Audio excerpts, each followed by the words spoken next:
channel namin. Kumusta po kayong lahat? Tara, samahan niyo po kami. So, ayan na guys, nagyaya kasi si Habibi, no? Nakakain daw kami sa labas. It's breakfast. Yung friendship. No, na kailangan pala namin maglakad ng mahaba konti. Isa pa. Hindi rin na-inform ang friendship nyo, mga beshi. Kailangan palang pumila. No? So, nag-aantay kami. When is it gonna be our turn? At isa pa, ito namang milk cream na ito.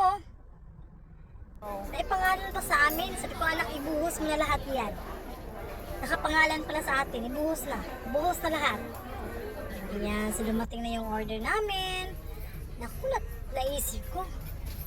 Sana man lang andito yung toyo at saka fried rice, no? At saka longganisa. Alam mo na. Isa pa, at saka atsara. O, diba? Kompleto na. Filipino breakfast. No, kahit sa ibang bansa, kailangan talang hanapin yung Filipino breakfast.